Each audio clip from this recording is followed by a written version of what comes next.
आज की हमारी कहानी है परिवार का महत्व। हर रात की तरह आज भी मैं देर रात घर पहुंचा। हमेशा से कोई भी गलत आदत न होने के कारण कॉलोनी में कोई भी मुझे देर रात आने पर गलत नजरों से नहीं देखता था। मैं हमेशा इस बात को लेकर गर्व करता कि लोग अपने बच्चों को मेरी उपलब्धियों का उदाहरण देकर अच्छा पढ़ने लिखने की सलाह देते हैं। खैर, यही सब सोचते हुए मैंने अपनी चाबी से घर का दरवाजा खोला। हालांकि मुझे पता था कि जब तक मैं घर नहीं पहुंचता तब तक दिव्या को नींद नहीं आती थी, लेकिन मैं अपने 5 साल के बेटे बिट्टू को नींद से नहीं जगाना चाहता था। दरवाजे की हल्की सी आहट पाकर दिव्या हमेशा की तरह कमरे से बाहर आई। तब तक मैं मुंह हाथ धोने बाथरूम की तरफ जा चुका था और हमेशा की तरह दिव्या खाना गर्म करने किचन में चली गई। हर रोज ऐसा ही होता था। सुबह घर से निकलने के बाद हमारी मुलाकात रात को खाने पर ही होती थी।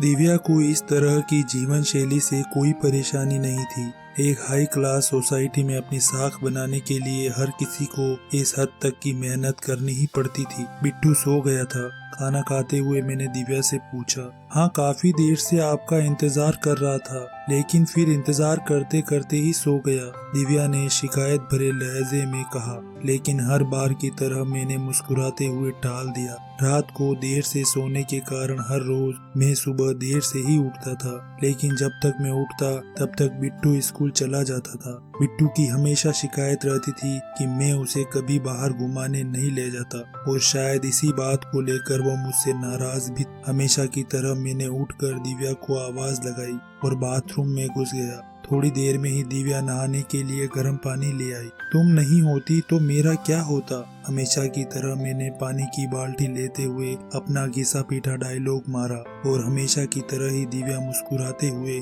खाने की तैयारी करने किचन में चली गई। खैर, ऑफिस के लिए तैयार होकर जब मैं डाइनिंग टेबल पर आया तो बिट्टू मुंह फुलाए बैठा था। क्या बात है जनाब, आज स्कूल नहीं गए? मैंने प्यार से बिट्टू के बालों पर हाथ घुमाते हुए कहा। आज संडे है, बिट्टू ने गुस्से भरी आवाज में कहा। काम की भागदौड़ में मैं ये भी भूल गया था कि आज संडे है, और आज दिन में मैंने बिट्टू के साथ मूवी जाने का वादा किया था, लेकिन आज तो मुझे क्लाइंट मीटिंग के लिए ऑफिस जाना था। मुझे ऑफिस जाता देख बिट्टू को अपना मूवी प्लान खतरे में पड़ता दिखाई दे रहा था, और शायद इसीलिए वो मुझसे गुस्से से बात कर रहा था। पापा, आप 1 घंटे में कितने पैसे कमा लेते हो? अचानक बिट्टू ने पूछा। बिट्टू ने पहले कभी इस रवैये से मुझसे बात नहीं की थी। शायद गुस्से में उसने ऐसा कर दिया। मैंने जवाब दिया, लगभग 1000 रुपए। क्या आप मुझे 500 रुपए दे सकते हो? बिट्टू ने कहा। लेकिन तुम्हें पैसे क्यों चाहिए? मैंने थोड़ा गंभीर होते हुए पूछा। मुझे चाहिए,